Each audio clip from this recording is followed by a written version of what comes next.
Why do you have me stand like an NPC every time, bro?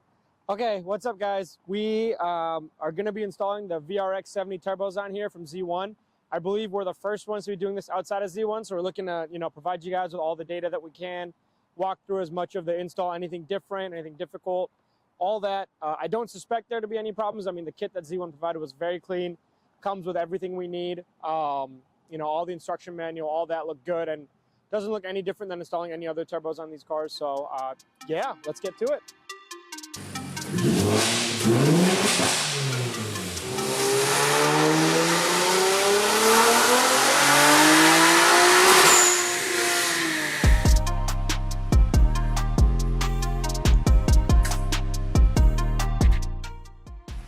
What are we doing here today? Just your average G1 turbo. I'm kidding, it's not average. It's amazing. Some would say it's actually too big. Because average can be a pretty big size as long as it performs well. Z1s.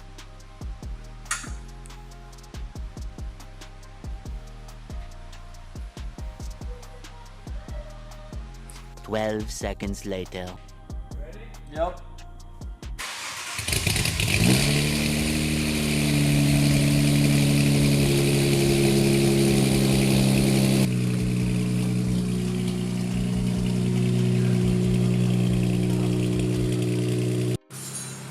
So I believe this is the first Z1 turbos in, well, anywhere other than Z1's their own cars at Z1. But we're gonna get a kit that's very similar to this on our Z very soon. As soon as we're done with all the stock turbo stuff. Ready? Yep.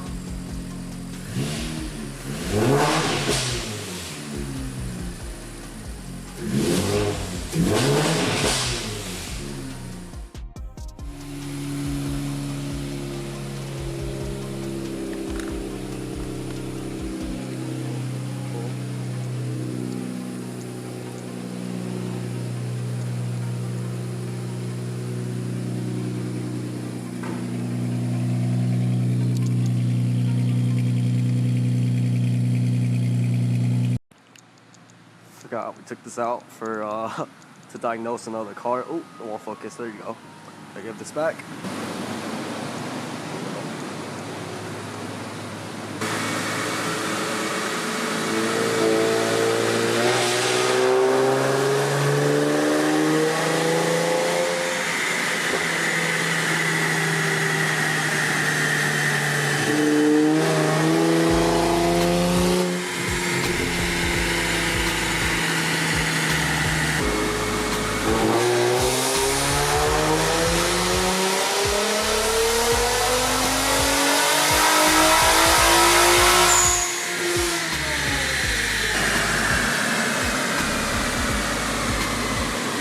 From the initial flash.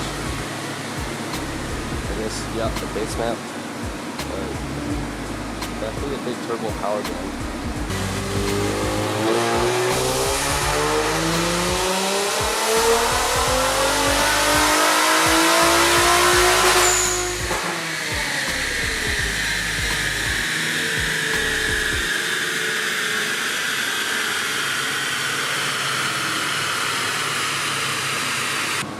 Look at Moonshine's happy face. He's happy that he's got real wastegate control.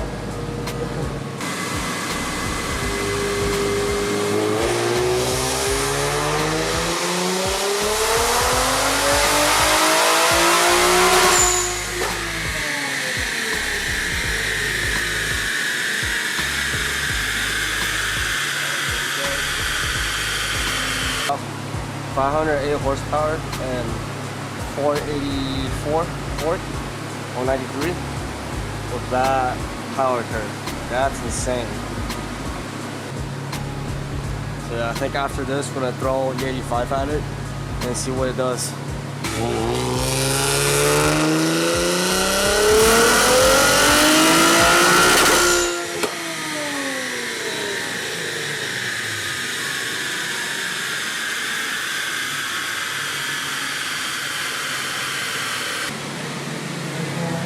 You know what? I think we need. Go ahead.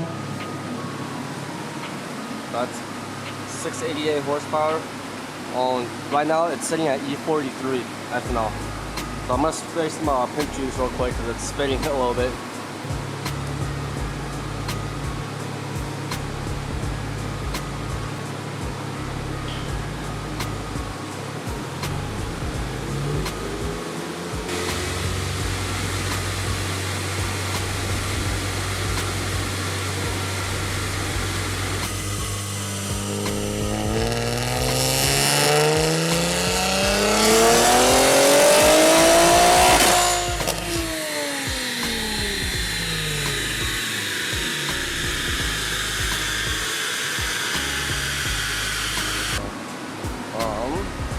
Ignore that run.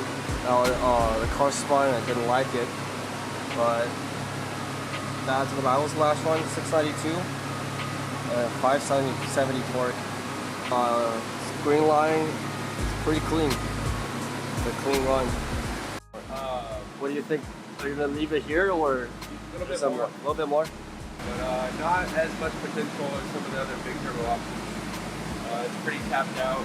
Probably, I'd say if you really max these out, about 750 is supposed to be. 750 is the max, you think? Yeah. We're gonna let the car cool and then we're gonna run it again and see if we can get another clean run. So you can see it spinning. So this one is stopping. And then this one actually ran out to red line.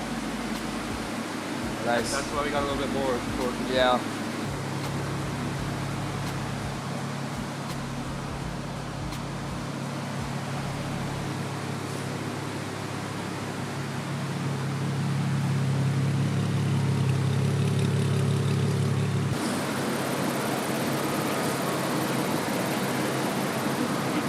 So you're saying this car has AMS stage 2 injectors as well? AMS high pressure fuel pump RA405 and AMS stage 2 injectors. Okay. So yeah, that's a bit of restrictions. 3-inch intakes would make a bit more power. The AMS injectors aren't too much of a limitation. We're still getting majority when I get out of it. But they are easy to tune. They offer smooth curve.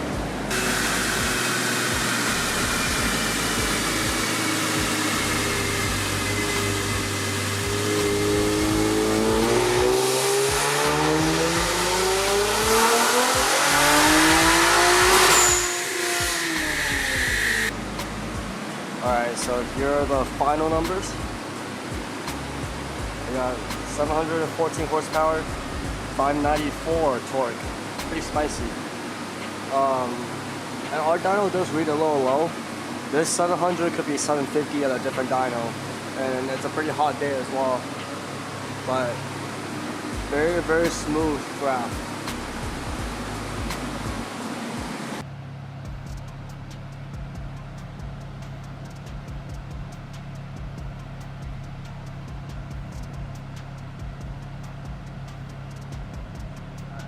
So that's both 93 and E45.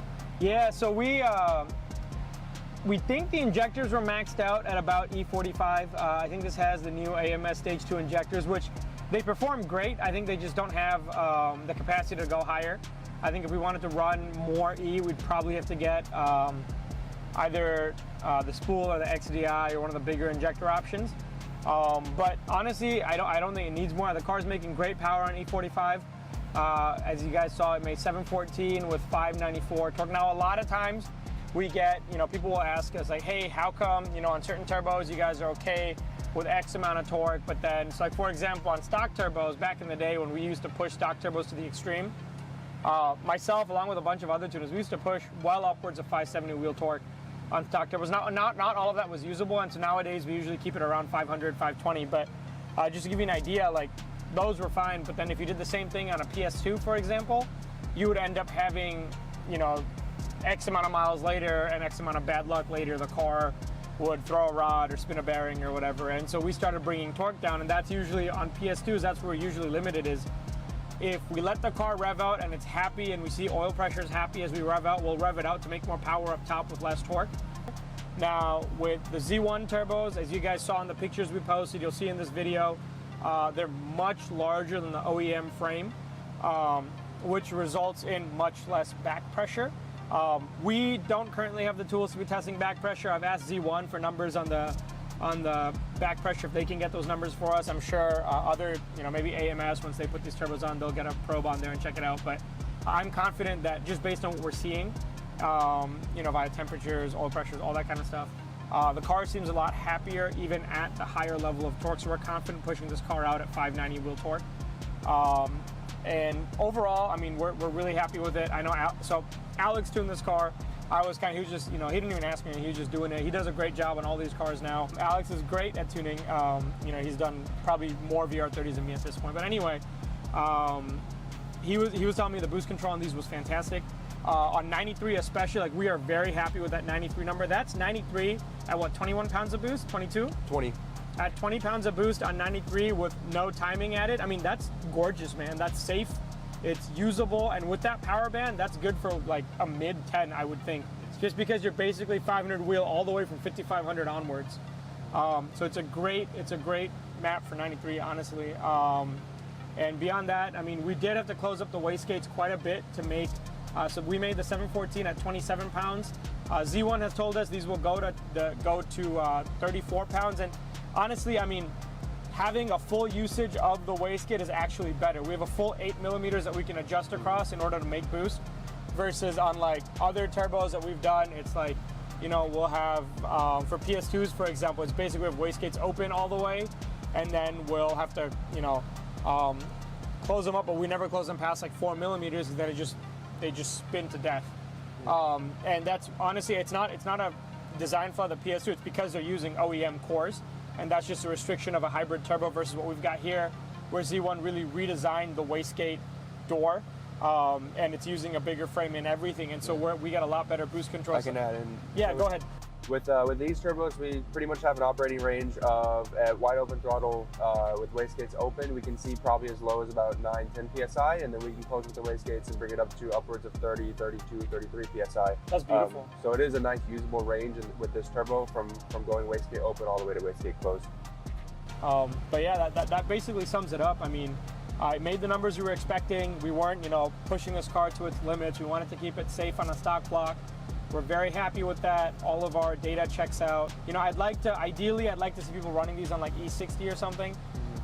That's something we can look at in the future, probably. But right now, this is where we're limiting it. For those of you looking to do Z1 turbos, I'd say they're going to be about 700 wheel horsepower is going to be where most people will get power-wise. For the ones that really want to push it, we can probably get up to about 750 wheel horsepower. This is not to... I'm not saying anything about any other turbos, but people ask the comparison all the time. What is the difference between pushing a PS2 to the max versus getting the Z1 turbos? The Z1 turbos at 700 horsepower are mostly asleep. I mean, they can really come alive for another 6-7 horsepower, 6-7 psi beyond what we've tuned them at. Versus the PS2s, to make 700 on like the few cars that we have, you're really pushing the out of the turbos, the out of the motors. Please beep that out, Alex. I don't want to get in trouble. And also beyond that, with the PS2s, when you spin them that hard, you're creating huge amounts of back pressure. So I mean, the turbos being mostly asleep is really good for longevity of the motor because it's less heat, less back pressure, less stress on the motor in general. And then also just that power band. I mean, you see that flat from, we're looking at 6,000 to 773 about. And that's basically what you'd shift at. If you're shifting at 73, you're going to end up right around 58. You're basically at above 705 that whole way. A PS2 is going to hit 700 and then start tapering off unless you're really, pushing time in and pushing a really dangerous tune on it. And so, and that's just my experience with tuning, whatever hundreds of PS2 setups now. So that's really the difference. Like if you're happy with 600 horsepower, these are a great option on E. You could also do a PS2. If you want to go, max effort on a stock motor, I think these are a great option. And then if you want to run 93, I mean, we never recommend PS2s for people who only run 93. We will absolutely be recommending these for people who run 93 purely based on that wastegate door redesign. I mean, that's a game changer for people who don't have access to ethanol. Even on 93, we can keep a nice, safe boost curve going. Another thing is going to be response time that we haven't really talked about on these. So we start the pull on the dyno at about 2,500 RPM. We are getting full boost, at least boost to our target by about 4,000 to 4,400 RPM. Yeah, and you can see that right where the torque comes up, that's when you know the turbos are full spool. So right at 4,000 is when you see torque start to climb, and then around 45, it's right above 500. So you've got a very usable power band there. You're gonna have a good time daily driving these. I mean, there's gonna be a little bit of turbo lag, but it's not gonna be anything, you know, anything noticeable for most people. It's just, I guess that 25 to 35 is kind of dead, where a stock turbo would have you at 500 wheel torque immediately at 3,000 RPM. You're not gonna get that on these. So noticeably more turbo lag than stock, but with other hybrid turbos or big turbos, these do respond quite well. Yep, and I think that's that. I mean, anything else you want to talk about, Alex, while tuning these? That's about it. Cool. Yeah, happy with these turbos. Yeah, me too. It's a nice. Those are the graphs I wanted to see back in the day. Yeah. With, you know, when we first had these cars out.